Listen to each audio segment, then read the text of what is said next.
কিছু কিছু মেয়ের বাবা টাকা থাকলে টাকলার সঙ্গে মেয়েকে বিয়ে দিতে এক মুহূর্ত দেরি করে। They think money is everything in the world. টাকাই নাকি সবকিছু। মেয়ের বাবার দোষ দিয়ে লাভ নাই, মেয়েরাই চল্লি বললি করে। মেয়েদের কথা আমি বেশি বলতে চাই না আজকে। তো যেই মেয়েগুলো টাকার পাগল, সব মেয়ে একরকম হয় না, বাট যারা টাকার পাগল হয় না তারা জীবনে কখনো মনের শান্তিটা খুঁজে পায় না। আপনারা দেখবেন কয়েকদিন আগে, ডোন্ট মাইন্ড প্লিজ, আমি তাফসীরের বাইরে কিছু কথা যুবকদের জন্য বলছি। একজন মেয়ে তার বাবার বয়সী অর্থাৎ 8 বছরের বড় এক বুড়ারে বিয়ে করছে। তো বলছে যে কি ব্যাপার, তুমি এই বুড়াকে বিয়ে করলা কেন? তো মেয়েটা মাইক্রোফোন সামনে নিয়ে বলতেছে যে আমি তাকে ফিল করতে পারি, তারে আমার ভাল লাগে। আমি বললাম ভাল লাগে? ওরে বাটপার, এটা কোনো ভালো লাগার বিষয় না। It's all about money matter and nothing else. সে কেন বলো? টাকা থাকলে মেয়েরা শুধু টাকলাকে নয়, গাঞ্জাখোরকে মেয়েরা আজকাল বিয়ে করে ফেলে। তবে সব মেয়েকে এক পাল্লায় মাপলে চলবে না। আজও আমাদের এই দেশে শত হাজার লাখো নারী আছে যা ফাতেমার চরিত্রে চরিত্রবান। ঠিক কেনা বলো যুবক ভাইরা? আমি চাই এরকম নারী প্রত্যেকটা ঘরে ঘরে থাকা, আল্লাহ তৌফিক দান করুন, আমিন। এবং আমি প্রত্যেকটা যুবকের জন্য দোয়া করি, আল্লাহ প্রত্যেকটা যুবককে দিনদার, নেককার, সুন্দরী নারী দান করুন, আমিন। তাফসীর শুরু হবে, তাকবীর দিবেন 3টা, then I will talk about from the Quran and সুন্নাহ ইনশাআল্লাহ। তাকবীর যে দিবেন গলা তো ঠিক করতে হবে, সবাই কাশি দেন, মাশাআল্লাহ। এমন তাকবীর দিবেন যেন সব ভেঙে ভেঙে পড়ে যায়, মানে সাউন্ড হবে একদম উচ্চ লেভেলে। লিল্লাহি তাকবীর। হয় না, মন ভরে নেই। আবার লাস্ট 2টা ট্রাই করবেন, আর 2টা আছে, একটু জোরে সোরে লিল্লাহি তাকবীর। শেষ ভালো যার সব ভালো তার, লিল্লাহি তাকবীর। এবার ঠিক আছে, ঠিক আছে, এটাই যশোরের মাটির পাওয়া, ঠিক না বলা? আচ্ছা, আপনার একটা বিষয় খেয়াল করছেন, যশোরের মানুষের মতো শুদ্ধ ভাষা পুরো দেশে কোথাও পাবেন কিনা সন্দেহ আছে। আমি খুব খেয়াল করেছি, প্লিজ আমার কথাগুলো বুঝবেন। যশোরের গ্রামের মানুষও এত শুদ্ধ ভাষায় কথা বলে, দেখলেই মনে হয় যে he is the most smart person, ঠিক না বলা? মাঝে মাঝে যশোরের লোকরা আমারে ফোন দেয়, এত সুন্দর কথা, এত সুন্দর ভাষা। তো আমি এক জায়গায় শুনেছিলাম যশোরের ভাষা হচ্ছে সবচাইতে সুন্দর ভাষা, ঠিক কিনা বল? তো যশোরের মানুষের মাঝে আলাদা একটা কোয়ালিটি আছে। আর একটা বিষয় আমি শুনতে পেরেছি, রিসেন্টলি জানলাম, যশোর নাকি জামাই আপ্যায়ন খুব ভালো হয়। মিডিয়ার লোকরা ভিডিও করছেন, এটা বাংলাদেশ ছড়াই দিবেন, এই যশোরের প্রত্যেকটা মেয়ের বিয়ে হয়ে যাবে, ঠিক না? তো যশোরের জামাই আপ্যায়নটা খুব ভালো। এটা আমি কেন বুঝেছি, আমি দীর্ঘ 2 বছর আগে এক বাসায় মেহমান হয়েছিলাম, নট অ্যাজ এ জামাই ম্যান, অ্যাজ এ লেকচারার। তো শহরের উপরে বাসা, নিউ মার্কেটের ভিতরে উপশহরে বাসা, পুরো একটা মানে কি বলবো, ডাইনিং টেবিলে খাওয়ার দিয়ে লোক, এত আইটেম, বড় কোনো ভাষা নাই। তো ওরা বললো হুজুর যশোরে জামাইকে এর চেয়ে বেশি আইটেম দেওয়া হয়। তো ভাবলাম যশোর জামাই হওয়ার দরকার আসলে, ঠিক কেনা বলার জন্য। তাহলে যশোরের প্রত্যেকটা যুবককে ইসলামের জন্য কবুল করো, পড়া আমিন। আচ্ছা, তাফসীর পেশ করব, আমি জাস্ট একটা অ্যানাউন্সমেন্ট দিয়ে দেই। আমি একটু অ্যানাউন্সমেন্ট দিচ্ছি, এদিকে তাকান। আমার হাতে এটা কি? ওই যে ভাইরা দেখতে পাচ্ছেন, এটা কি বলো তোমার হাতে? Money bag. অ্যানাউন্সমেন্টটাই শেষ কথা। টাকা ज्यादा पैसा तो है नहीं मेरे पास, लेकिन जितना भी है कम नहीं है, ठीक है? আছে, টাকা পয়সা আছে। আমার ওয়াজ তাফসীর যে মনোযোগ দিয়ে শুনবে যশোরের অভয়নগরের এই মাটিতে, এবং শেষে গিয়ে বলতে পারবে whatever I have said in my lecture, যা আমি বলেছি পয়েন্ট করে বলবো, যে বলতে পারবে তাকে আজকে আমার পক্ষ থেকে আমি 1000 টাকা পুরস্কার দিব। ইনশাআল্লাহ বললেন না আপনারা সবাই? ইমাম সাহেব সহ যারা আছেন একটু খেয়াল রাখবেন, শ্রোতারা কেমনে আমার ওয়াজ শুনে পুরো। আচ্ছা, মানি ব্যাগটা ভিতরে নাই রাখলাম, এখানে রাখলাম, যান যেন আবার কেউ ভুয়া কথা ভাইবেন না আপনারা। তাহলে আরেকবার লাস্ট তাকবীর দেন, লিল্লাহি তাকবীর। Today inshallah we will talk about the Jahannam. We will talk about the hellfire. How will be the hellfire look like, and how will be the hate of fire, and who will enter in the paradise and who will enter in the hellfire, এই বিষয়টা কোরআন থেকে আমরা ব্যাখ্যা সহকারে জানবো। রাজি আছেন তো ইনশাআল্লাহ? জাহান্নাম কেমন হবে, জাহান্নামের আগুনের তাপ কেমন হবে, জাহান্নামের আগুনের ভয় সাহাবায়ে কেরামদের মাঝে কেমন ছিল, এবং কে হবে জান্নাতি কে হবে জাহান্নামী, এটার ব্যাখ্যা আমরা আজকে জানবো। শুরু করছি আল্লাহ কোরআন থেকে। 30 নম্বর পারা, 1 নম্বর পৃষ্ঠা। সূরাটার নাম হচ্ছে সূরাতুন নাবা। সূরাটার নাম কি কে বলতে পারে? এই তো সাউন্ড হচ্ছে, মাশাআল্লাহ। আবার বলি, সূরাটার নাম কত নম্বর পারা, কত নম্বর পৃষ্ঠা? আল্লাহ তাআলা বলছেন, ইন্না জাহান্নামা কানাত মিরসাদা, the hellfire is like a boat। এই জাহান্নামটা হবে বিশাল বড় একটা ঘাটির মতো। লিতাগিনা মাআবা, for the transgressors a place of return। যারা হবে বেনামাজি, সুদখোর, মদখোর, গাঁজাখোর, তাদের জন্য এই জাহান্নামটা হবে আবাসস্থল। টাইম লিমিটেশন কতটুকু, কতদিন আমরা জাহান্নামে থাকবো? আল্লাহ বলছেন, লাবিতিনা ফিহা আহকাবা। The people of hellfire, they will live there for age। জাহান্নামীরা জাহান্নামে যুগের পরে যুগ বসবাস করবে। খাবারটা কেমন হবে ভালো করে বুঝবেন। লা ইয়াদুকুনা ফিহা বারদাও ওয়ালা শারাবা। জাহান্নামীকে যখন খাবার দেওয়া হবে, এই খাবারটা হবে কাঁটাযুক্ত খাবার। কাঁটা যখন মুখে দিবে, খাবারটা মুখ দিয়ে যাবে, কিন্তু কাঁটার কারণে পুরো গলায় খাবারটা আটকে যাবে। তখন সে চিৎকার করে বলে, আমাকে পানি দাও, পানি লাগবে, পানি পানি পানি। আযাবের ফেরেশতাকে পানি দিবে। কেমন পানি? ইল্লা হামিমা ওয়া গাসসাকা, রক্ত এবং পুঁজ দ্বারা গলিত পানি জাহান্নামী মানুষকে দেওয়া হবে। নাউজুবিল্লাহ পড়বেন না আপনারা সবাই যুবক ভাইরা। কাঁটাযুক্ত খাবার, রক্ত এবং পুঁজ দ্বারা গলিত পানি হবে জাহান্নামী মানুষদের খাবার এবং তৃষ্ণা মিটানোর খাবার এবং জিনিস। আল্লাহ আমাদের সবাইকে এই জাহান্নামের খাবার থেকে মুক্তি দান করুক, আমিন। এবার একটা প্রশ্ন জবাব দিবেন, বলেন জাহান্নামে মানুষকে শাস্তি দেওয়া সবচেয়ে বড় মাধ্যমটা কি? কে বলতে পারে? আগুন। ধরতে দেরি হয়েছে, আমি আবারও বলছি, এটার নাম হচ্ছে আগুন। বলেন এটার নাম কি?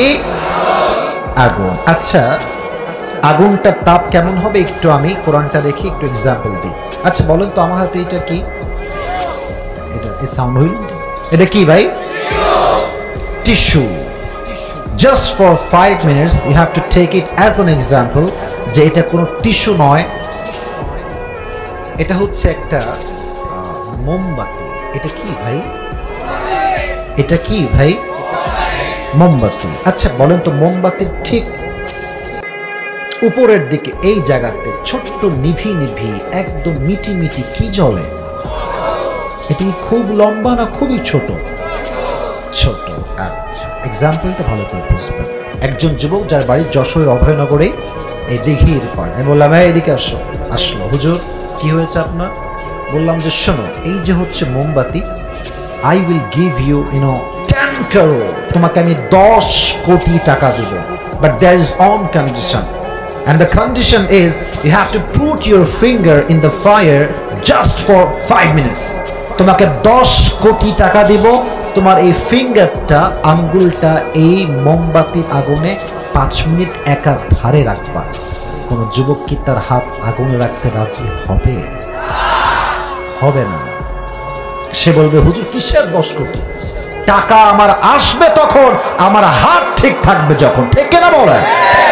আমার হাত ঠিক থাকলে 10 কোটিকে নয় 20 কোটি কামাইতে পারবো, সমস্যা নাই, আপনার টাকা আপনি রাখেন। সামান্য দুনিয়ার আগুন, সামান্য মোমবাতির আগুন, তাই কেউ আঙ্গুল রাখতে রাজি না। আর নবীজি বলেছেন জাহান্নামের আগুনের তাপ দুনিয়ার আগুনের চাইতে 70 গুণ বেশি হবে। 70 গুণ বেশি হবে। এক হাদিসে আসছে জাহান্নামের রং হবে ব্ল্যাক কালো। আমরা তো ভাবি জাহান্নামের রং হবে লাল। No, it's absolutely wrong idea. তিরমিজির হাদিস, জাহান্নামের আগুনকে আল্লাহ তাআলা 1000 বছর জ্বালিয়েছে, ফলে তা লাল হয়ে গিয়েছে। আবারও 1000 বছর দগ্ধ করে জ্বালিয়েছে, ফলে তা সাদা হয়ে গিয়েছে। আবারও 1000 বছর জ্বালিয়েছে, ফলে তা কালো হয়ে গিয়েছে, এবং ধোঁয়াশার মতো কালো জাহান্নামের রং। যখন এই রং, এই আগুনটা আপনার দেহে, এদিকে তাকান, আমার বাম হাতের দিকে তাকান, এটা হচ্ছে আমার হাতের চামড়া। আগুনটা দূরত্বে আছে, একটা আপনাকে আগুনের ছাকা দেওয়া হবে, আগুনটা এখনো আপনার হাতে স্পর্শ করে নাই। লাওয়াহাতুল লিল বাশার, আগুনটা স্পর্শ করার সাথে সাথে it will remove the skin from your body. আপনার দেহের সমস্ত চামড়া, গোস্ত খসে খসে পড়ে যাবে। নাউজুবিল্লাহ পড়বেন না আপনারা সবাই? একটু ভাবেন যে জাহান্নামের আগুনটা কতটা ভয়ঙ্কর হবে। তবে হ্যাঁ, আচ্ছা, নাস্তিকরা একটা প্রশ্ন জাহান্নামের আগুন নিয়ে করেন, আমি কি ক্লিয়ার করে দেব বিষয়টা? যুবক ভাইরা করা যাবে? যাবে যাবে যাবে যাবে। এক নাস্তিক প্রশ্ন করেছে, আচ্ছা, যেই মুসলমান আমাকে 3টা প্রশ্নের জবাব দিবে তাকে আমি সাধুবাদ দিব এবং তার হাতে কালেমা পড়ে আমি মুসলিম হয়ে যাব। সুবহানাল্লাহ পড়বেন না আপনারা? 3টা প্রশ্ন কি? একটু মনোযোগ দিয়ে শুনবেন, এটা পুরস্কারের সময় কাজে দিবে। 1, আচ্ছা বলেন তো, আমাদের যে একজন রব আছে এটা আমরা বিশ্বাস করি কি করি না? আমাদের রব একজন, তিনি কে? আল্লাহ আমার রব, এই রবই আমার সব, দমে দমে তনু মনে তারি অনুভব। ঠিক কেনা বলো যুবক ভাইরা? তোমার দুনিয়াতে আমি যেদিকে তাকাই, অথই নেয়ামতে ডুবে আছি সবাই। হক পাখালির কণ্ঠে শুনি তাসবিহ কলো রব, তাসবিহ কলো রব। আল্লাহ আমার রব, এই রবই আমার সব। রবকে তো নাস্তিক বলছে, আচ্ছা তোমরা যে রবকে বিশ্বাস করো, the question is, can you see your God? তুমি কি তোমার রবকে দেখতে পাও? মুসলিম বলছেন, no, we cannot see our God, আমরা তো রবকে দেখতে পাই না। নাস্তিক জায়গায় প্রশ্ন, so why do you believe on that? দেখতে পাও না, বিশ্বাস করো কেমনে? উত্তর দাও। মুসলমান আটকে গেছে, বলছে আচ্ছা আরো 2টা আছে, শোনো। 2 নাম্বার প্রশ্ন, আচ্ছা বলেন তো, মানুষ তৈরি কিসের দ্বারা? আগুন না মাটি? কথা বলেন, আগুন না মাটি? Right answer. বলেন জিন এবং শয়তান মাটির তৈরি না আগুনের তৈরি? রাইট আনসার, আগুনের তৈরি। আর জাহান্নামের যে শাস্তির কথা আমি বললাম একটু আগে, কি দিয়ে দেওয়া হবে? Right answer. এখন নাস্তিক বলছে শয়তান তৈরি আগুন দিয়ে, আবার জাহান্নামের শাস্তি হবে আগুন দিয়ে। আগুন দিয়ে আগুনের শাস্তি কেমনে সম্ভব আমাকে তুমি বোঝাও। মুসলমান কয় তাই তো, আগুন দিয়ে আগুন পুড়বে কেমনে, শাস্তি হবে কেমনে? চুপ হয়ে গিয়েছে। বলছে 3 নাম্বারটা বলো। 3 নাম্বারটা হচ্ছে, আচ্ছা পৃথিবীতে যা কিছু ঘটে, ভালো মন্দ খারাপ সবকিছু ঘটায় একজন, বলেন তো সে স্রষ্টাটা কে? তো বলছে সব যদি আল্লাহ ঘটায়, খারাপও আল্লাহ ঘটায়, তাহলে জজ কেন, আদালত কেন, উকিল কেন, ব্যারিস্টার কেন? সব তো আল্লাহ করেছে। নাউজুবিল্লাহ পড়বেন না আপনারা সবাই? এই কথা বলে মুসলমানরা সব আটকে গেছে। তাই তো একটা জবাব আমাদের কাছে নাই। কি জবাব হবে এইটা? হঠাৎ করে একজন আলেম আসছে, নাস্তিকদের সামনে দিয়ে হাঁটছে। আলেম বলছে, নাস্তিক তুমি নাকি 3টা প্রশ্ন করেছো আর বলেছো তোমার উত্তর যে দিবে তার হাতে কালিমা পড়বে। নাস্তিক বলছে অবশ্যই তাই। তাহলে এবার তোমার প্রথম প্রশ্ন আমাকে বলো, তোমার প্রথম প্রশ্ন কি ছিল? নাস্তিক ডাক দিয়ে বলছে, হুজুর প্রথম প্রশ্ন হচ্ছে আপনার স্রষ্টা দেখেন না, স্রষ্টায় বিশ্বাস কেমনে করেন? 2 নাম্বার প্রশ্ন, আল্লাহ রাব্বুল আলামিন জিনকে তৈরি করেছেন আগুন দিয়ে এবং জাহান্নামের শাস্তি হবে আগুন দিয়ে। তাহলে জাহান্নামের তৈরি যে শয়তান, আল্লাহ রাব্বুল আলামিন তাকে জাহান্নামের আগুন দিয়ে শাস্তি কেমন করে দিবেন? 3 নাম্বার প্রশ্ন হলো, যদি আল্লাহ রাব্বুল আলামিন খারাপ মন্দ সবকিছু নিজেই করেন, তাহলে জজ কেন, আদালত কেন, উকিল কেন? এই কথা শুনে হুজুরের মাথা গেছে হট টেম্পারেচার, গরম হয়ে গেছে, খেপে গেছে। ওই হাতের কাছে একটা মাটির কলসি ছিল, ধৈর্য ওর মাথায় একটা বাড়ি দিয়েছে, একটা বাড়ি খেয়ে উল্টায় বসছে। এবার এই বিচার রাজার দরবারে চলে গেছে। রাজা সাহেব বলছে, হুজুর না, আপনি লোক সুবিধার না, মিয়া আপনি পারবেন না, আপনি বলে দিবেন যে আমার কাছে উত্তর নেই, আপনি মারতে গেলেন কেন এই লোকটাকে?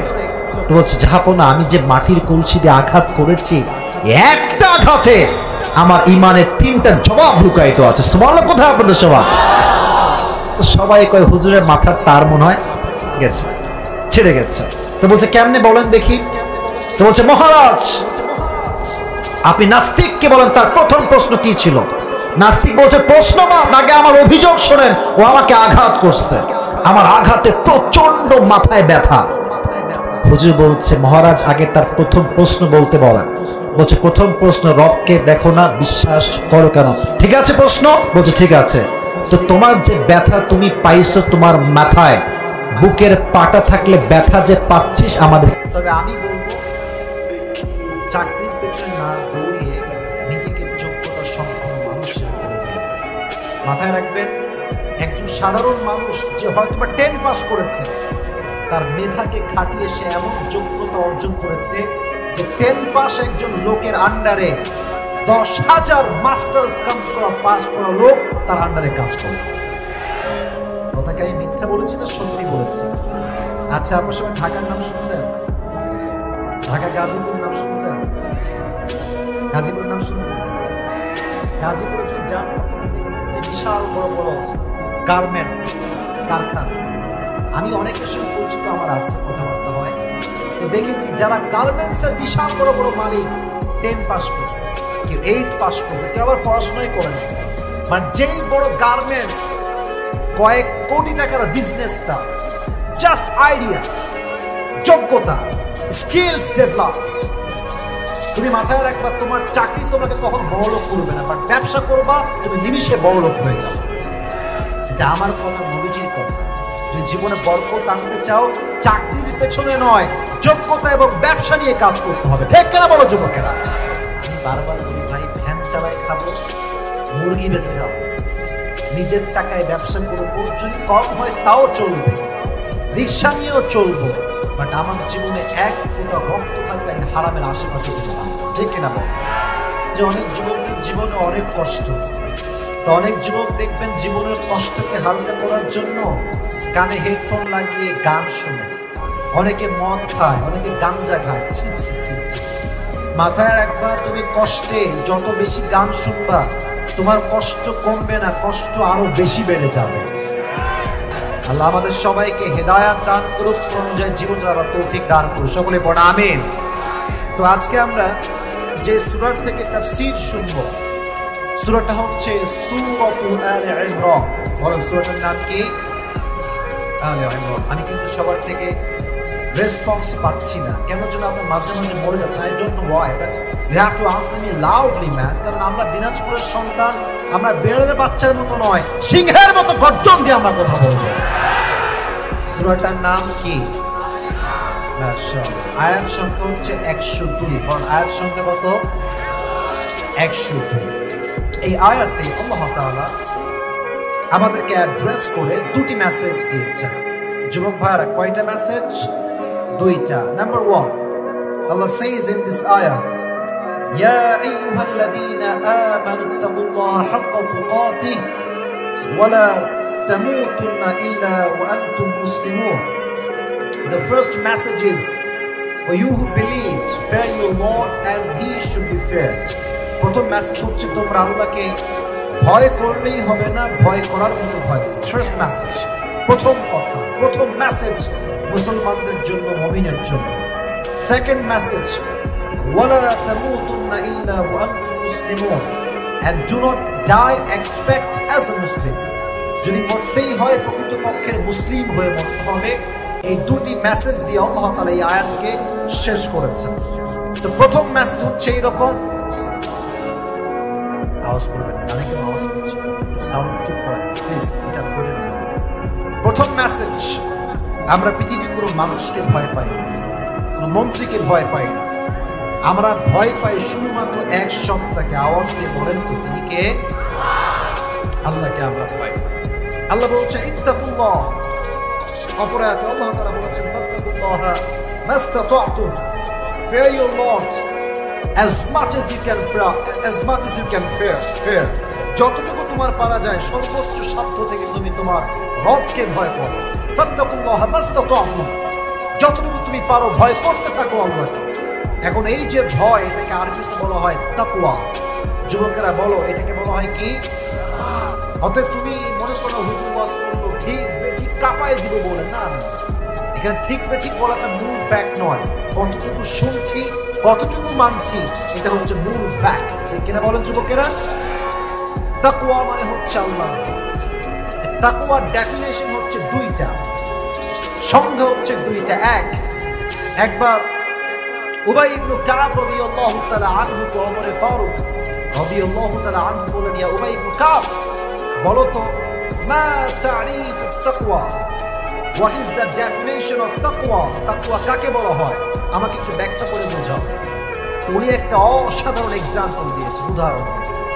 আচ্ছা, আপনারা সবাই অ্যামাজন জঙ্গলের নাম শুনেছেন? আফ্রিকাতে একটা বিশাল বড় জঙ্গল আছে, নাম শুনেছেন আপনারা সবাই? জঙ্গলে যখন আপনি হাঁটবেন, আমাদের দেশেও অনেক দেখবেন জঙ্গল আছে, তো দেখবেন জঙ্গলে গেলেই এই যে জমিন, যেটা মাটি, মাঝে মাঝে কাটা থাকে না, বুঝে থাকে না? স্বাভাবিক, জঙ্গল তো থাকবে, কাটা থাকবে, সাপ থাকবে, বিচ্ছু থাকবে, স্বাভাবিক জঙ্গল তৈরি। তো বলছে, অমর তুমি কি কখনো জঙ্গলে হেঁটেছো? আমি তো হেঁটেছি। কেমনে হেঁটেছো আমাকে একটু বলো। তো অমর নিজেই বলছে যে আমি যখন হেঁটেছি, আমার হাতে একটা লাঠি ছিল। কি ছিল? লাঠি। আর পায়ে বুট টাইপের জুতা ছিল, একদম শক্ত, ইটস লাইক এ ইট, ইট যেমন শক্ত, শক্ত জুতা আমি পরেছি। কেন? বলছে হাতে লাঠি রেখেছি এই জন্য যাতে সাপ বিচ্ছু অ্যাটাক করলে আমি তাকে হত্যা করতে পারি। আপনি পায়ে শক্ত জুতা কেন পরেছো? বলছে জুতা যদি শক্ত না হয় তাহলে রাস্তার মাঝে কাটা পায়ে তার আশঙ্কা আছে। এই দুইটার জন্য আমি সেফটি নিয়েছি, কাটা যেন না ঢুকে জুতা পরেছি, সাপ যেন কামড়াইতে না পারে আমি হাতে লাঠি রেখেছি। উবাই ইবনে কাব বললেন, দ্যাট ইজ দ্য ডেফিনেশন। এই হচ্ছে তাকওয়া। কোথায় জঙ্গলের সাপ আর কাটা, আর কোথায় তাকওয়া? আপনি কি বললেন তো কিছুই বুঝলাম না। এবার উবাই ইবনে কাব বলছে আমাকে ব্যাখ্যা করতে হবে। উবাই ইবনে কাব রাদিয়াল্লাহু তাআলা আনহু ডাক দিয়ে বলছে, ইয়া ওমর শোনো, দুনিয়ায় যখন তুমি চলবা, একদিকে হালাল আর একদিকে হারাম। আমাদের দেশে এই সমস্যা সবচেয়ে বেশি। আপনি যত টাকার চাকরিতে যাবেন দেখবেন তত বেশি আপনাকে ঘুষ দেওয়া হবে। এরকম চাকরি বাংলাদেশে আছে না? আমি বারবার বলি, ভাই ভ্যান চালাই খাবো, মুরগি বেঁচে যাও, নিজের টাকায় ব্যবসা করবো, যদি কম হয় তাও চলবে, রিক্সা নিয়েও চলবো, বাট আমার জীবনে এক ফোঁটা রক্ত থাকলে আমি হারামের আশেপাশে দিতে পারবো। ঠিক কিনা বল? উনি বললেন, দুনিয়াতে যখন তুমি চলবা দেখবা একদিকে হারাম আর একদিকে হালাল। তুমি যদি হারাম থেকে বাঁচার জন্য হালালকে অ্যাকসেপ্ট করতে পারো পরিপূর্ণ রূপে, আর হারাম থেকে দূরে রাখতে পারো নিজেকে, তুমি হবা আল্লাহর কাছে সবচেয়ে বড় মুত্তাকি। সবাই যেই চাকরি আমরা করি না কেন, হারাম চাকরি করবো না হালাল চাকরি করবো, এটা আমি শুনে আমি আবার দিয়েছি দ্বিতীয় হাদিসে। বলেন, হারাম চাকরি না হালাল চাকরি? হালাল। এটা হচ্ছে এক নাম্বার ডেফিনেশন। হালালকে অ্যাকসেপ্ট করব, হারামকে অ্যাভয়েড করব। যেই করবে সে হচ্ছে মুত্তাকি। সুবহানাল্লাহ পড়বেন না তো সবাই? তাকওয়ার দ্বিতীয় ডেফিনেশন হচ্ছে, তাকওয়া মানে হচ্ছে no one can see but Allah can see, no one can observe but Allah can observe. যেটা কেউ দেখে না, কেউ শোনে না, সেটা শোনে একজন, দেখে একজন। তিনি কে? রাতের বেলা যখন তোমরা যুবক ভাইরা, হাজারো যুবক দেখবেন, আমি তোমাদের কথা বলছি না, জানি না কে কেমন, এখানে তোকে চিনিও না, অনেক যুবক আছে কবে যে ফজর নামাজ জামাতের সঙ্গে পড়েছে বলতেই পারবে। আপনার কথা বলছি না, অনেকের কথা বলছি। কবে পড়েছে ও বলতেই পারবে না। কেমনে বলবো? রাত ৩টা ৪টা পর্যন্ত জান খাইছো, কি করো, কোথায় আছো? রাত ৩টা ৪টা পর্যন্ত যে যুবক লুচ্চামি করে গার্লফ্রেন্ডের সঙ্গে, সে ফজর নামাজ জামাতে পড়বে কেমন করে? ঠিক কিনা বলেন যুবক ভাই? কেউ দেখে না, কেউ শোনে না, শোনে একজন, আওয়াজ দিয়ে বলেন তো তিনি কে? এজন্য এটাকে বলা হয় তাকওয়া। যদি কেউ এটাকে মাথায় ধারণ করতে পারে যে আল্লাহ আমাকে দেখছে। আচ্ছা, আমাদের দেশে তো দুর্নীতি নাই না, একদমই নাই, আসতে বললেন কেন আছে, জোরে বলুন আছে না নাই? এটা ছোট কোনো করাপশন নয়। তুমি কি বুঝেছো? তুমি তো আছো ব্যাংকের কুয়ার ভিতরে। এই দেশের কোটি কোটি টাকা, হাজার কোটি টাকা বিদেশের বাড়িতে পাচার করে দেওয়া হয় দেশ থেকে, ঠিক কিনা?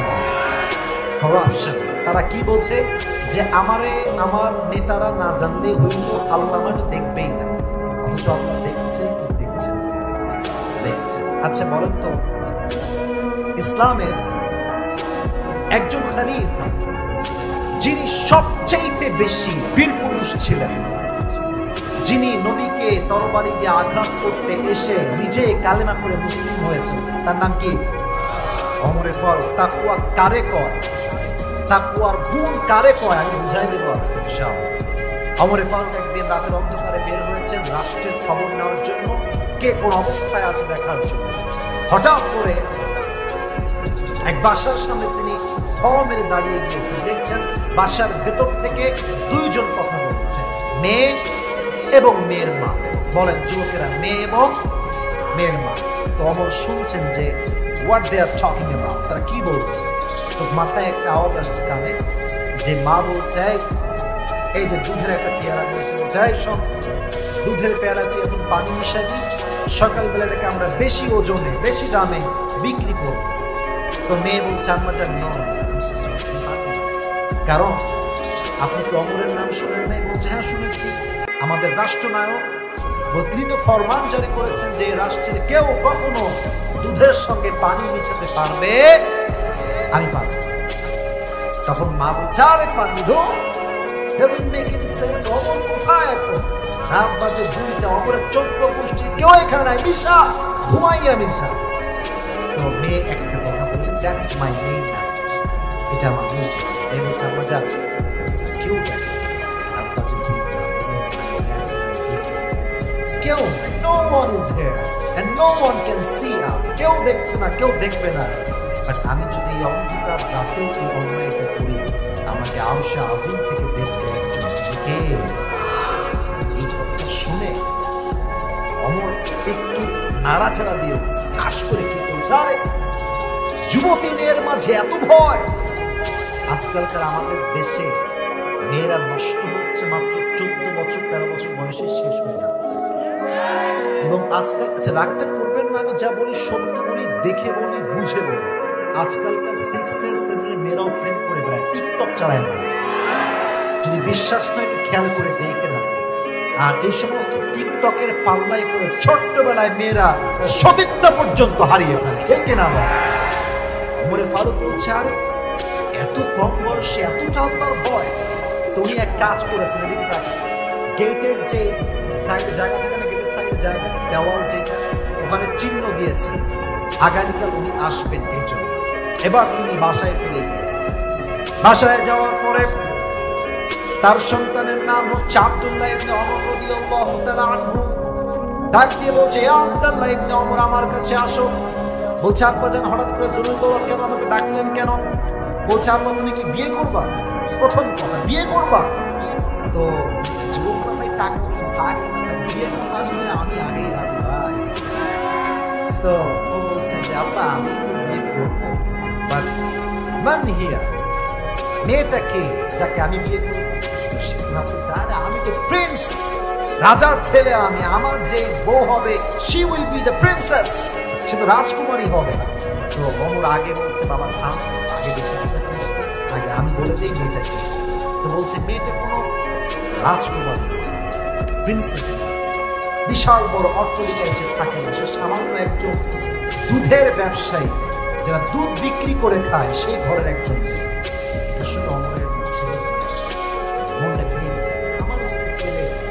তার বিয়ে হবে দুধওয়ালি মেয়ের সাথে, কথা হলো আব্বা জান। বাট আব্বা বলছেন না, আমি যে তোমাকে বিয়ে দিব সেই মেয়ের সাথে, ওখানে আমি টাকা দেখি নাই, সম্পত্তি দেখি নাই, আমি গুণ দেখেছি একটা, তার নাম হচ্ছে সবাই। ওমরের মতো মানুষ ছেলের মেয়ে বিয়ে, ছেলেকে বিয়ে দিবে, মেয়ে খুঁজে তাকুয়া দেবে। আর আজকালকার বাবারা যখনই ছেলে মেয়ের জন্য বিয়ের প্রস্তাব নিয়ে আসে, কোনোদিনও বলো না বাবা তুমি কি 5 ওয়াক্ত নামাজ পড়ো, তোমার দাড়ি কোথায়, টুপি কোথায়, জুতো কোথায়, না না, প্রথম প্রশ্ন, বাবা তুমি মান্থলি কয় টাকা ইনকাম করো, আমাকে ওইটা আগে জবাব দাও।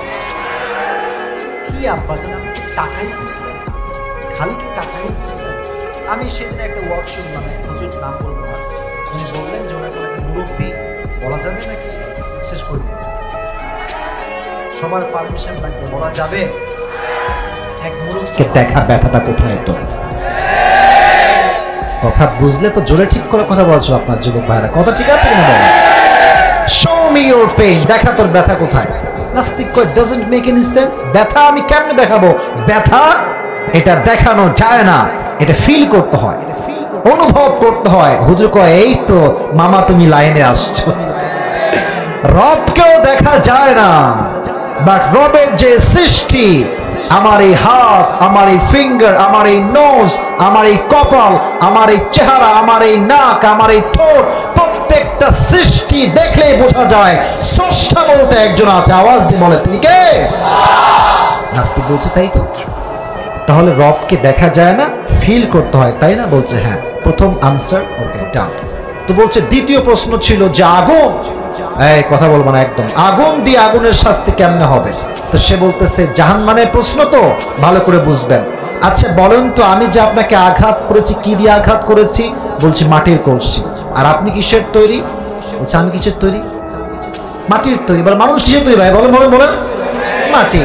তো হুজুর বলছে কি রে, তোকে যদি মাটির মানুষ তুই হোস, তোকে যদি মাটির কলসি দিয়ে আঘাত করে তুই ব্যথা পাস, তাহলে যে আল্লাহ জাহান্নামের আগুন দিয়ে আগুনের তৈরি জিনকে, শয়তানকে কষ্ট দিবে, মাটির কলসি দিয়ে আঘাত করলে যদি মাটির মানুষ কষ্ট পায়, তো সেই স্রষ্টা জাহান্নামের আগুন দিয়ে চাইলে শয়তানকে, জিনকেও শাস্তি দিতে পারবে। কথা কি কোনো ভেজাল আছে যুবক ভাইরা? বলো বলো বলো বলো। এখন 3 নাম্বারটা বুঝবেন, এটা বলে আমি আবার আমার হাদিসে ব্যাক করছি। 3 নাম্বারটা হচ্ছে খারাপও তো আল্লাহই করে, তবে তোরা এত আদালত কেন? তো হুজুর কয় আমি তো তাই কই, আমি আদালতে কেন? এখানে উকিল কেন? এখানে মহারাজ কেন? জজ কেন? উকিল কেন? এখানে সব তো আল্লাহ করছে, তোর বুকের পাটা থেকে তুই আল্লাহকে ধর। কথা কি ঠিক আছে যুবক ভাইরা আমার? আমি তো কিছুই করি না, সব তো আল্লাহ করছে। তখন হুজুর বললেন ব্যাপারটা এরকম নয়, ফালহামাহা ফুজুরাহা ওয়া তাকওয়াহা, আল্লাহ মানুষকে সঠিক এবং ভুল বোঝার একটা মেধা দিয়েছে। যে ভুল জেনেও করে, সে যদি শাস্তি না পায়, তাহলে আমার দেশে দুর্নীতি যা আছে আরো বেশি দুর্নীতি বেড়ে যাবে। ঠিক কিনা বলা যুবক ভাইরা? আর আমাদের দেশে তো দুর্নীতিবাজ একদমই নাই, সব তো ধোয়া, কনফার্ম জান্নাতি ভাই, কেউ নাই। তবে এদেশে একটা সমস্যা আছে, যেই নর্তকী সারাটা জীবন নাচ গান যাত্রাপালা করে নিজের ইজ্জতকে বিক্রি করেছে, সম্মানকে বিক্রি করেছে, এই নর্তকীরাও আজকে সংসদের সুযোগ পেয়ে যায় এবং সংসদে তারা হুজুরদের বিরুদ্ধে কথা বলে। তখন মনে হয় যে আল্লাহ কোন দেশে আমি আসলাম, একজন নর্তকীও আজকে ইসলাম কিনে কথা বলার সাহস পায়। ঠিক কেন বলো যুবক ভাই? এটা হচ্ছে আমাদের সেই বাংলাদেশ। অতএব আমার বিশ্বাস, যদি প্রত্যেকটা নেতার হৃদয়ে জাহান্নামের আগুনের ভয় ঢুকে যায়, দেশের 1 টাকা তারা মেরে খেতে পারবে না। ঠিক কিনা বলো যুবক ভাই?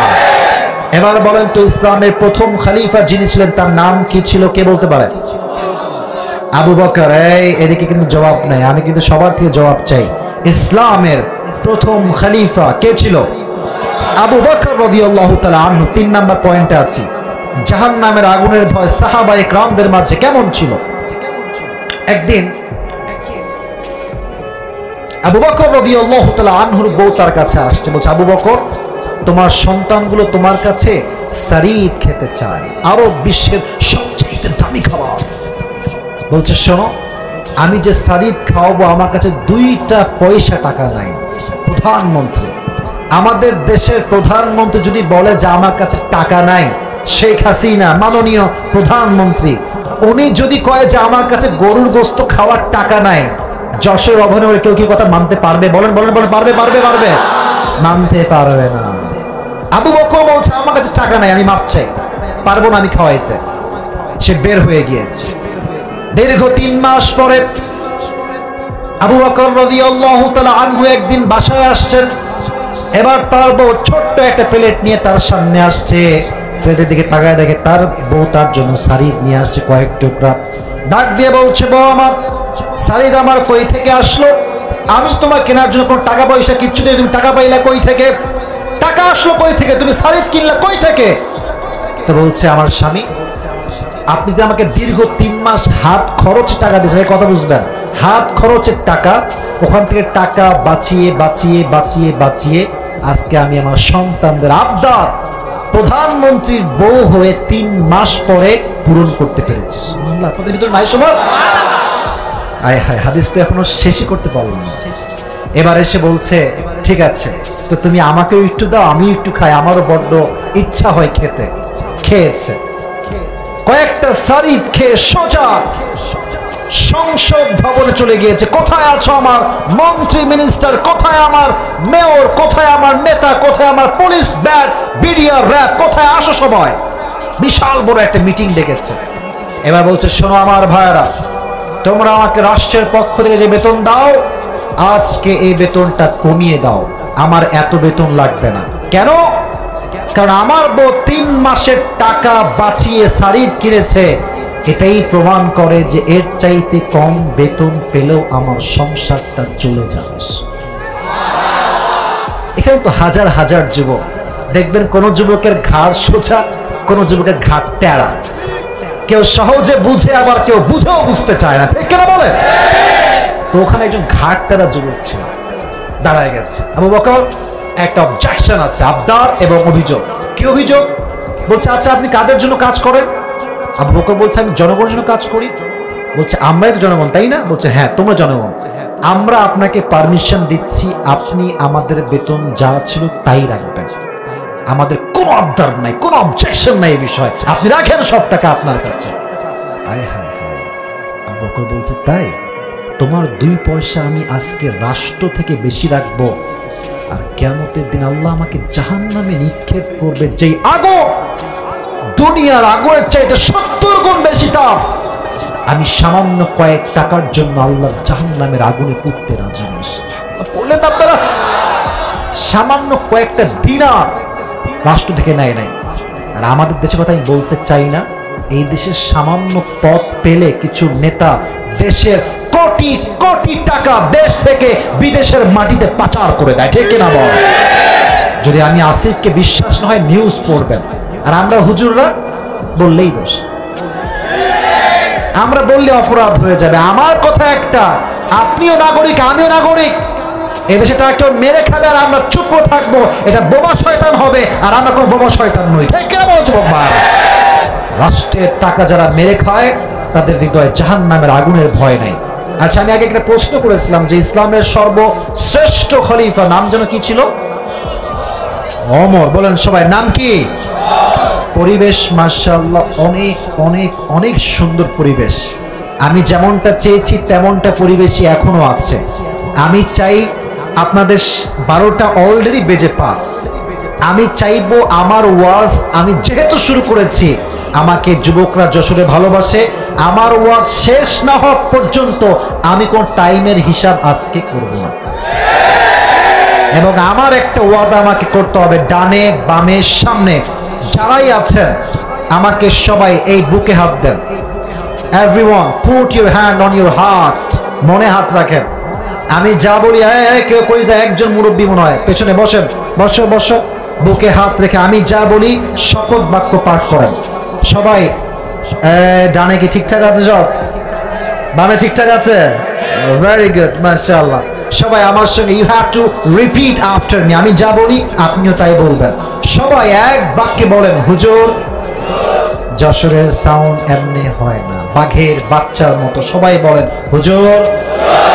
আমরা ওয়াদা করছি যতক্ষণ পর্যন্ত আপনার দোয়া শেষ না হবে, এই একটা দিন আমরা শেষ পর্যন্ত দোয়া করে বাসায় ফিরে যাব।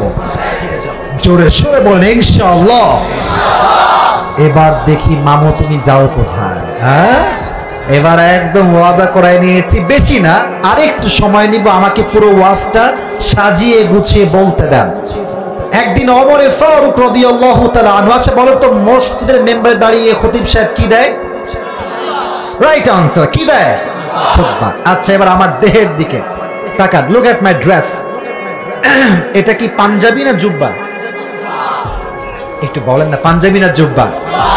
আপনারা সবাই জানেন পাঞ্জাবি, এদিকে হাঁটুর দিকে, একটু হাঁটুর দিকে তাকান। পাঞ্জাবি কখনো হাঁটুর উপরে আসে, কখনো নিচে যায়।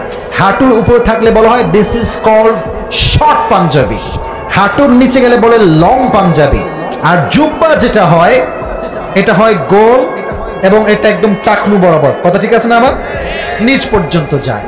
এখন ওমরে ফারুক খুতবা দিচ্ছে, তার জুব্বাটা টাকনু নিচে গিয়ে একেবারে নিচে মাটির সঙ্গে ঠেকে গিয়েছে। এখন মাঝখানে একজন যুবক বলছে, এই ওমর কি খবর, তুমি কি রাষ্ট্রের টাকা মাইরা খাইছো? তোমার জুব্বা তো লম্বা কেন? নাউজুবিল্লাহ নাই আপনাদের? আচ্ছা যশোরের ভাইয়ারা, ওমরে ফারুক কি রাষ্ট্রের 1 পয়সা মেরে খেতে পারে? হায় রে হায় হায়, প্রধানমন্ত্রীকে বলছে তুমি কি রাষ্ট্রের টাকা মেরে খেয়েছো? নো রিয়াকশন, কোনো রাগ নাই। আর দেশের কিছু এলাকাতে কিছু পাতি চামচা নেতা আছে, এদেরকে এই কথা বলতে হয় না, সালাম রাস্তায় না দেয়, কিরে তোর বাপের নাম কি, তুই সালাম দিলে কেন আমাকে? তুই কে রে, তুই কে, তুমি সালাম কেন দিও? তোর কি বাপের আমি খাইয়ে বেটা? এই বল ঠিক কিনা বলো যুবক ভাই? বলে যে আমি অমুক নেতা, অমুক অমুক, খাম কি হবু রে? মাথায় রাখবেন যে নেতার পরিচয় বড় হয় সে কখনো বড় মনের মানুষ হতে পারে না, যে বাপের পরিচয় বড় হয় সে কখনো প্রকৃতপক্ষের সন্তান হতে পারে না। আমি একটা স্লোগান সবসময় দিই, আপনারা একমত হবেন আশা করছি।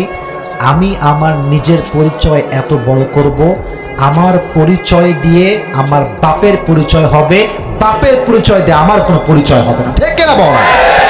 আমার বাপ যখন কোথাও যাবে বলবে এই দেখ অমুকের বাবা আসছে, আমার বাপকে মানুষ আমার নামে চিনবে, এটাই তো বীর পুরুষের পরিচয়, ঠিক কিনা বলো? নেতার পরিচয় দিয়ে চলে, বাপের পরিচয় দিয়ে চলে, তোর পরিচয় কি? সারাটা জীবন বাপের উপরে কাঁঠাল ভাঙি খাইছে, মোবাইলে এমবি লাগবে, বাপ টাকা দাও, বাইক কিনতে বাপ তোমার জমি বিক্রি করে দাও, আমার জমি বিক্রি করে আমার বাইক দাও। এটা কখনো বীর পুরুষের নমুনা হতে পারে না। ওমরে ফারুক চুপচাপ দাঁড়িয়ে আছে, পাশে তার সন্তান আব্দুল্লাহ ইবনে ওমর দাঁড়িয়ে গেছে, বুঝাই আমার আব্বা 1 পয়সাও মেরে খায় নাই, কি করেছে? আমি জবাব দিচ্ছি, জুব্বা এত লম্বা কেন হলো? প্রত্যেক বছর রাষ্ট্র থেকে 2টা জুব্বা বরাদ্দ করা হয়, একটা বাবার জন্য একটা আমার জন্য, কিন্তু এবার যেই জুব্বা বরাদ্দ করা হয়েছে ওই জুব্বা হাঁটুর সামান্য নিচে এসে আর নিচের দিকে যায় না, জুব্বাটা হয়ে গিয়েছে পাঞ্জাবির মতো।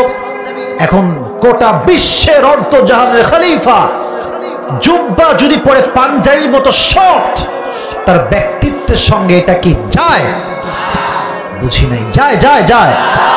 তো তিনি তো চাইলে রাষ্ট্রের থেকে টাকা বের করে কয়েক লাখ টাকার জুব্বা কিনতে পারতেন, করেন না। বলছে আব্বা যান এদিকে আসেন, আব্দুল্লাহ ইবনে ওমর তার সন্তানকে, এদিকে আসো, তোমার জুব্বা কোথায়, নিয়ে আসো।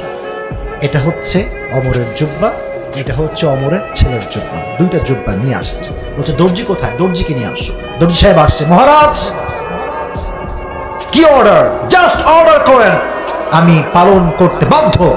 বলছে এটা হচ্ছে আমার জুব্বা, একটু শর্ট হয়ে গেছে, নাও, নিয়েছে। এই নাও, এটা আমার ছেলের জুব্বা, এটা ঠিকঠাক আছে, এখান থেকে নিচে একটু কাট দিবা, ওই ঝুলটা কেটে আমার জুব্বায় লাগাই দিবা, যাতে করে আমার জুব্বাটা সাইজে চলে আসে।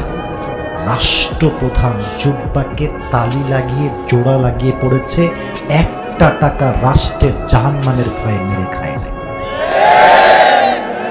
যদি বিশ্বাস না হয় আলেমদের থেকে জিজ্ঞেস করে নেবেন কথাটা, 1টা টাকা মেরে খায় নাই, 1 টাকা কখনো আত্মসাৎ করে নাই। এটাই বোঝা যায় যদি জাহান্নামের ভয় আমাদের দেশের প্রত্যেকটা মন্ত্রীর হৃদয়ে, নেতার হৃদয়ে থাকে। এজন্য এই ওয়াজগুলো বেশি বেশি করা দরকার, প্রত্যেকটা যুবকের হৃদয়ে জাহান্নামের ভয় ঢুকে যায়, ঠিক কিনা বলেন যুবক ভাইরা? আচ্ছা 3 নাম্বার বিষয় শেষ, শেষ ভালো যার সব ভালো তার। 4 নাম্বার বিষয়টা একটু মনোযোগ দিয়ে শুনবেন। অনেক আমাকে আপনারা সম্মান দিয়েছেন, এটা আমার শেষ চাওয়া, আমার শেষ কয়েকটা হাদিস শুনবেন। আগে একটা প্রশ্ন করি, বলেন জাহান্নামে পুরুষের সংখ্যা বেশি হবে, নারীর সংখ্যা বেশি হবে? খুব খুশি, হ্যাঁ, নারীর সংখ্যা বেশি হবে। নারীদের কথা আসলে যদি এদের বিরুদ্ধে যায় যুবকরা যে কি খুশি হয়, একমাত্র আমি বুঝি এটা। না, খুশি হওয়া যাবে না। হাদিসটা মাথায় রাখবেন, শুধুমাত্র নারীরাই ঢালাও বেশি জাহান্নামী হবে কথাটা মোটেও ঠিক না। দুই রকমের হাদিস আছে। এক হাদিসে আসছে নারীরাই হবে সবচেয়ে বেশি জাহান্নামী, আর এক হাদিসে আসছে পুরুষরা হবে বেশি জাহান্নামী। নারীরা জাহান্নামী কেন হবে? বেশিরভাগ স্বামীরা তাকফুরনাল, বেশিরভাগ মেয়েরা তাকফুরনাল আশির, বাসায় জামাই রেখে অন্য পুরুষের সঙ্গে পরকিয়া করে বেড়ায়। এটা অবহেলা করে নাই? আরে নাই, ধরো মেয়ে আন্দাজ কথাবার্তা। এখানেও আছে নাকি যুবক ভাইরা? স্বামী গেছে বিদেশে, বলেছে হুজুর আমার মেয়েকে আমি বিয়ে দিব, একজন ভালো ছেলে খুঁজতে। যখন ভালো ছেলে খোঁজার কথা বলছে, ছেলে কোথায় পাওয়া যায়? একদিন বলছে ভাই একটা ছেলে পাইছে, শোনা এদিকে আসে। তো বল ছেলে কি করে? বলছে এক মাদ্রাসার প্রিন্সিপাল। ছেলে কি করে? ওই ছেলে আবার আর এক মসজিদের খতিব। বেতন কত? বলছে 12,000। বলছে হইল না, 12,000 হবে না হুজুর। ছেলে যাই হোক হুজুর, খারাপ হোক সমস্যা নাই, বেতন হওয়া লাগবে 1 লাখ টাকা। বুঝলাম আব্বা জান, আপনি টাকার পাগল হয়েছেন, চরিত্রের মূল্য আপনি বুঝতে পারেন না, ঠিক কিনা বল? তাকওয়া দেখে না তার সন্তানকে বিয়ে দিয়েছে। এজন্য তাকওয়া আছে যার, সেই হচ্ছে প্রকৃতপক্ষের বউ হওয়ার যোগ্যতা রাখে। আর তাকওয়া যার নাই, তারাই কিন্তু বিয়ের পরে ইমোতে গিয়ে উল্টাপাল্টা ভিডিও করে ব্যবসা করে বেড়ায়, ঠিক কিনা বল? অতএব মাথায় রাখবেন, তাকওয়া আছে যার, সে কখনো পরকীয়ার মতো জঘন্যতম কাজ করতে পারবে। 1 নম্বর হাদিস আপনাকে রেফারেন্স দিয়ে বললাম। আরেকটা হাদিস শুনবেন, আবু বকর রাদিয়াল্লাহু তাআলা আনহু, নাম শুনছেন আপনারা সবাই? বলেন তো ইসলামের প্রথম খলিফার নাম কি? হায় হায়, এত আসতে বলেন, নাম কি? আবু বকর রাদিয়াল্লাহু তাআলা আনহু ইসলামের প্রথম খলিফা। তাকওয়া কাকে বলে একটু ভালো করে বুঝবেন। একদিন তার সন্তান মায়ের কাছে আবদার করেছে, আম্মা জান আব্বা আসলে বলবেন যে আমরা সারিদ খেতে চাই। আমাদের দেশে সবচেয়ে যে গোস্তের দাম বেশি, এটা কি মুরগির গোস্ত না গরুর গোস্ত? বুঝেন না? কার গোস্ত? গরুর গোস্ত। এত দাম, আমরা মধ্যবিত্ত পরিবারের সন্তানরা গরুর গোস্তের আশেপাশে ফেলতে পারি, ঠিক না বলছো? ওই সময়ে সবচাইতে দামি খাবারের নাম হচ্ছে সারিদ। তো বলছে তাই, ঠিক আছে যাও, আমি তোমার আব্বাকে মা বলছি। আবু বকর যখন আসছে, তার বউয়ে একবার সামনে ইয়া আবু বকর একটা আবদার করছে। কি আবদার? আপনার সন্তানের সারিদ। প্রধানমন্ত্রী, আমার দেশের প্রধানমন্ত্রীর নাম কি? শেখ হাসিনা। উনি যদি বলেন যে আমার কাছে গরুর গোশত খাওয়ার টাকা নাই, বিবিকে বিশ্বাস করতে পারবে? আবু বকর বলছে যে না, টাকা নেই, আমি যে সারিদ খাওয়াবো 2 পয়সা আমার কাছে নাই দেওয়ানো। তো এই কথা শুনে তার বউ একটু রেগে গিয়েছে। বলছে আচ্ছা, পুরো রাষ্ট্রের টাকা আপনার, খাজানা ভরপুর টাকা, যদি আপনি 100 দিনার বা দিরহাম বের করেন, কে কি বলবে? নিয়ে আসেন না আপনি। আমি যদি নিয়ে আসি খাওয়াই, এটা যদি কেউ না দেখে, কে বুঝে গিয়েছে যে আমার স্বামী আমাকে এইভাবে করে 2-3 মাস পার হয়ে গিয়ে সারিদ খাওয়ার কোনো খবর নেই। প্রায় কয়েক মাস পরে আবু বকর ঘরে আসছে, যখন তার বিবি তার সামনে একটা ছোট্ট প্লেট নিয়ে আসছে, প্লেটে রাখা আছে সারিদ। ডাক দিয়ে বলছে ওর স্বামী, আপনি কয়েক টুকরা সারিদ খাওয়াতে চাই, একটু আমাকে গ্রহণ করবেন। যখন তারপরে সারিদ দেখতে পেয়েছে, আবু বকর ডাক দিয়ে বলছে আমার বিবি, তুমি এই সারিদ কই থেকে পেয়েছো? এবার ডাক দিয়ে বলছে আবু বকর, আপনি যে প্রত্যেক মাসে আমাকে হাত খরচ টাকা দেন, হাত খরচ মান্থলি, এই খরচ থেকে টাকা বাঁচিয়ে বাঁচিয়ে সামান্য কয়েক টাকা বাঁচাতে বাঁচাতে আজকে 3 মাস বা 4 মাস পরে আমি আমার সন্তানদের আবদার পূরণ করবার জন্য সারিদ ক্রয় করে নিয়ে আসছি। উনি নিলেন, এদিকে টাকা তোমার হাতের দিকে নিয়ে খেলেন। খাওয়ার পরে সোজা সংসদ ভবনে গেলেন। রাষ্ট্রের মন্ত্রী, এমপি, ব্যারিস্টার, যত পুলিশ, আর্মি, বিডিআর, র্যাব দায়িত্বশীল সবাইকে ডাকলেন মজলিসে শুরা। সবাই তো অবাক, এত দ্রুত সবাইকে তলব কেন? কি হয়েছে আবু বকর? বলছে তোমরা আমাকে কি স্যালারি দাও, যাই দাও না কেন এটা আজ থেকে কমায়। মাঝখান থেকে একজন যুবক বলছে একটা প্রশ্ন বলছে আচ্ছা আপনি তো আমাদেরই কাজ করেন, বেতন বেশি করে সমস্যা কোথায়, রাখেন আপনি, কোনো সমস্যা আমাদের নাই। উনি বলছেন রাষ্ট্রের থেকে আমি 2 পয়সা মেরে খাবো আর আমি জাহান্নামের আগুনে পড়বো, এটা আমি আবু বকর এক মুহূর্তের জন্য সহ্য করতে পারবো না। সবাই রাষ্ট্রের সামান্য 1 পয়সা মেরে খাবে, তাও সে একমত হতে পারে নাই আল্লাহর ভয়ের জন্য। আর আজকে আমাদের দেশে সব এলাকার নাম বলছি না, সব জেলার নাম বলছি না, সব বিভাগের নাম বলছি না, সামান্য একটা সরকারি পদ পেলে লক্ষ কোটি টাকা তারা মারতে এক মুহূর্ত বোধ করে না। দেখে না বল, আল্লাহর ভয় নেই, একমাত্র আল্লাহর ভয়। আরেক নওমান ফারুক রাদিয়াল্লাহু আনহু জুমার মেম্বারে দাঁড়িয়ে আমরা কি দেই, যুবক ভাইরা হুজুররা কি দেই, খুতবা। এই তো আমার অডিয়েন্স। জুমার খুতবায় আমরা যখন দাঁড়াই, আমরা দাঁড়িয়ে সব শ্রোতাকে সামনে নিয়ে ওয়াজ করি। এই হাদিসটা আপনার দিলকে টাচ করে, এটা শুনলে আমারও মাঝে মাঝে মানে হৃদয়ে একটা কাঁপুনি তৈরি হয় যে আমি মনে হয় অন্যায় করছি, হয়তো মানুষের হক আমি নষ্ট করেছি। তো একজন মাঝখান থেকে যুবক দাঁড়িয়ে গিয়েছে অমরের সামনে, যায় অমর আপনার এই জুব্বা যে পরে আছেন, জুব্বা এত লম্বা কেন, এই জুব্বা এত লম্বা কেমনে হলো আপনার, আপনি কি রাষ্ট্রের টাকায় মেরে খেয়েছেন?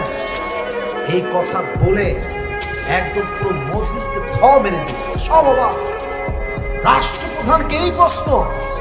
আমি হাদিস যখন বলি ভাই, আমার মনে হয় যে আমাদের দেশের প্রধানমন্ত্রী বহু দূরের কথা, একটা নেতার চামচাকে যদি একটা কথাকে উল্টা পাল্টা করে পিঠের চামড়া খুঁজে পাওয়া যাবে না। বাপ নেতার চামড়া যে ভাব কি পাবে। আর কিছু কিছু ছেলে পেলে আছে দেখবেন বাপের টাকা একটা বাইক কিনে দিয়েছে, জিক্সার যা আছে, এমন গিয়ার মারে রাস্তাঘাটে, ওনার বাপের রাস্তার বাপ বানাই দিয়ে গিয়েছে। ভাবে বাঁচে না, বাপ আমার বাপ চেয়ারম্যান, তোর বাপ চেয়ারম্যান, তুই কে, তুই কে,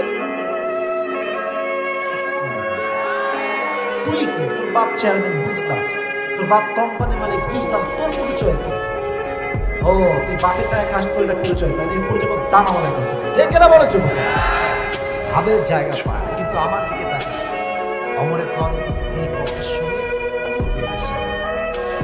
রাগ নেই, ঢাক নেই, এটা মুচকি হাসি দিয়ে পাশে ছিলেন তার সন্তান আব্দুল্লাহ ইবনে ওমর দাঁড়িয়ে গিয়েছে, বলছে ভাই কি প্রশ্ন, আমি জবাব দেব, থামেন। আপনার প্রশ্ন কি ছিল? আচ্ছা আমি যে পড়ে আছি এটা কি পাঞ্জাবি না জুব্বা? কথা কয় না, পাঞ্জাবি না জুব্বা? মাথায় রাখবেন জুব্বার সংখ্যা হচ্ছে, জুব্বা হয় লম্বা একদম টাকলু বরাবর আসে, আর পাঞ্জাবি যেটা হয় এটা শর্ট হলে হাঁটুর উপরে আসে, আর লং পাঞ্জাবি হলে হাঁটুর নিচে যায়, যার যেমন চয়েস সে তেমনটা ফেলে।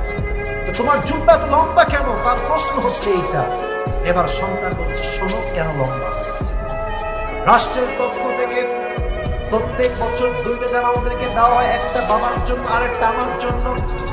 এবার যেই জামা দেওয়া হয়েছে বাবার জামাটা অনেকটা শর্ট হয়ে গিয়েছে। রাষ্ট্রের প্রধানমন্ত্রী যদি শর্ট জুব্বা পরে তার ব্যক্তিত্বের সঙ্গে আব্বা চাইলে নতুন একটা জুব্বা ক্রয় করতে পারতেন, বাট আব্বা তা করেন নাই, কারণ ভয় করে একজনকে আওয়াজ দিয়ে বলেন তো তিনি কে। আব্বা নতুন জামা ক্রয় করে নাই, আমাকে বলছে আব্দুল্লাহ যাও তোমার জুব্বা আমার কাছে নিয়ে আসো। জুব্বা যখন নিয়ে আসছে এটা হচ্ছে অমরের জুব্বা, আর এক হাতে হচ্ছে তার সন্তানের জুব্বা।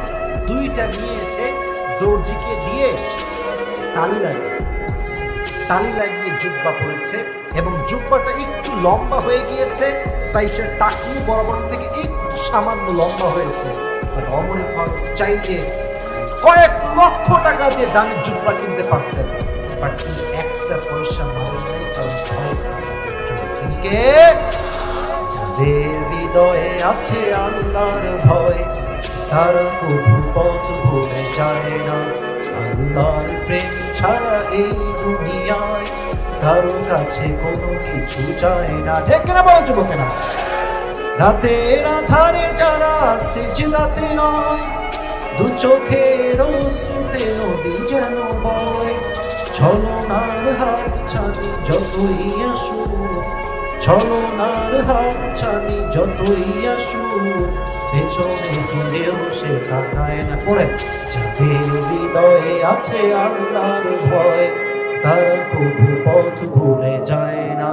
আল্লাহর প্রেম ছাড়া এই দুনিয়ায় কারো কাছে কোনো কিছু চায় না। ঠিক না বলেন যুবক ভাইরা? অতএব যে নেতার হৃদয়ে, যে মন্ত্রীর হৃদয়ে, যে মেম্বারের হৃদয়ে আল্লাহর ভয় থাকবে, সে রাষ্ট্রের টাকা এক পয়সা মারা কোনো সাহস খুঁজে পাবে না। আল্লাহ আমাদের সবাইকে আল্লাহর ভয়টা অর্জন করার তৌফিক দান করুন। সকলে পড়া আমিন। সর্বশেষ একটা আয়াত বলবো, তাকওয়ার পুরস্কার লাগবে, তাই না? আমি যে গুণটা অর্জন করবো, গুণটা পুরস্কার, বলেন না কেন, আছে না নাই? ওয়ালিমান খাফা মাকাম রাব্বিহি জান্নাতা, এটা হচ্ছে তাকওয়ার পুরস্কার। তাকওয়ার পুরস্কার, যে তাকওয়া অর্জন করবে তার জান্নাত একটা নয়, আল্লাহ থেকে দুটি জান্নাতের মালিক বানিয়ে দেবে। এর বলেন সবাই খুশি না বেজা? আচ্ছা, রাস্তাঘাটে যখন আপনার, আচ্ছা দিনাজপুরে ঘোরার জায়গা আছে না? এই আশেপাশে নাকি? মিস হয়ে গেল। এখন বাজে কয়টা না? 12টা বেজে 5, এখন ঘুরতে দিবে না ভাই আমার। বহু আগে আসছিলাম। এটার নাম কি বলেন? স্বপ্ন। আচ্ছা আচ্ছা, আল্লাহ যদি বাচ্চা দেখে একদিন দেখে যাবো ইনশাআল্লাহ। তো যখন স্বপ্নপুরি যাবেন, জাস্ট ফর অ্যান এক্সাম্পল, এটা কোনো বাস্তবতা না, আমি জাস্ট এক্সাম্পল দিচ্ছি। কালকে আপনি গেলেন মনে করেন, দেখবেন যখন শুক্রবারে কোনো টুরিস্ট স্পটে যাবেন, কক্সবাজার হোক, সেন্ট মার্টিন হোক, সিলেট হোক, চা বাগান হোক, দেখবেন যে অবাধে মেয়েরা জিন্সের টাইট ফিটিং জামা পরে ঘুরে বেড়াচ্ছে। ঠিক কিনা বলেন? তো এটা আবার মা বোনরা রাগটা করবেন না, জাস্ট বোঝাবার সাথে বলছি। তো আমরা মানে কি বলবো, দুঃখের কথা, তারা পড়লে দোষ হয় না, যুবকরা তাকাইলে দোষ। তা আমরা যখন মানে ওয়াজ করি পোশাক ঠিক করতে হবে, তখন মেয়েরা বলেছে পোশাকের চোখে। আচ্ছা, আমাদের যে দিনাজপুরের যে মেইন রোড দিয়ে আমি আসলাম, আমার যে গাড়িটা বিশাল বড় গাড়ি, লম্বা গাড়ি, তো যদি আমি মনে করেন গাড়ি চালাচ্ছি, মনে করেন 100, আমার গাড়ির স্পিড কত? 100। আচ্ছা, মেয়েরা যদি বলে যে চোখে চোখ সবসময় থাকবে নিচে, আচ্ছা মানলাম, দ্যাটস ফাইন, আমি চোখ নামাবো নিচে। আর আমি গাড়ি চালাচ্ছি 100, বিশাল স্পিডে গাড়ি আছে, সামনে দিয়ে একটা মেয়ে আসছে, জিন্সের প্যান্ট পরে, তাকাই তাকাবো না, চোখ নামাইলাম আমি নিচে। বুঝলে? বুঝতে পারবে না, বুঝলে? গাড়ি যে কোন দিক যাবে তা তো ভাববো, আমি নিজেও মরবো, সামনে যে কয়টা আছে ওইগুলো নিয়ে আমার মরতে হবে। ঠিক কিনা বল? মেয়েদের লজিক যদি আমরা মানতে চাই, এই মরা ছাড়া কোনো গতি আমাদের জীবনে নাই। ঠিক কিনা বলেন? তবে মেয়েদেরকে আমি ছোট্ট একটা পাল্টা লজিক দিচ্ছি বোঝাবার সাথে। যদি পোশাকের দোষ না হতো, তাহলে বাংলাদেশের 90% ধর্ষণ যা হয়েছে, বেশিরভাগ ধর্ষিতা নারী হচ্ছে জিন্সের প্যান্ট এবং টি শার্ট পরিহিত নারী ছিল। আর রাস্তায় যখন একজন মেয়ে বোরকা পরে, সুন্দর হিজাব পরে, নেকাব পরে হেঁটে বেড়ায়, একজন গাঁজাখোর যুবক যে জীবনে নামাজই পড়ে নাই, সেও তাকে দেখলে স্যালুট করতে বাধ্য হয়ে যায়। ঠিক কিনা? এবার আসেন হাদিস সময়। ওমরে ফারুকের জামানায় একজন যুবক যে বড্ড আল্লাহকে ভয় পেত, একদিন সেই যুবকটা ওমরে ফারুকের কাছে আসছে, বের হয়ে দেখছে একজন নারী তার বাসাই হচ্ছে ওমরে ফারুকের আশেপাশে। তাকে দেখে বলছে, তোমাকে আমার বড্ড পছন্দ, আমি তোমার সঙ্গে সম্পর্ক করতে চাই। তো যুবক বলছে, অসম্ভব, এটা আমি করতে পারবো না, আমার হৃদয়ে ভয় আছে। একজন আওয়াজ দিয়ে বলেন, তুমি কে? বাট মেয়েটা প্রত্যেক দিন তাকে ফুসলায়, প্রত্যেক দিন তাকে বাজে কাজে আহ্বান করে, বাট যুবক কখনো সেই কাজে পায়। বাট একদিন ফাইনালি যুবকটা মেয়ের সঙ্গে জেনা করবার জন্য উদ্বুদ্ধ হয়ে গিয়েছে। যুবক মানুষ তো রক্ত একটু বেশি গরম, বাধ্য হয়ে গিয়েছে। এবার আমার দিকে তাকান, চোখ নয় আমার হাত দেখেন। এটা হচ্ছে মেয়ের বাসার দরজা, আমার কথা বুঝতে সমস্যা হচ্ছে। এটা হচ্ছে মেয়ের বাসার চৌকাঠ, এটা হচ্ছে যুবকের পা। যুবক যখন জেনা করবার জন্য বাসায় এন্ট্রি নিবে, যখন সে প্রবেশ করবে পাটা দিয়েছে, পাটা ফেলতে পারে না। পাটা যে ফেলতে পারে নাই, তখনই একটা আয়াত শোনা ইন্নাল্লাযীনা তাকাউ ইযা মাসসাহুম তাঈফুম মিনাশ শাইতান তাযাক্কারু ফাইযা হুম মুবসিরুন। অর্থ হচ্ছে যেই বান্দা আল্লাহকে ভয় করে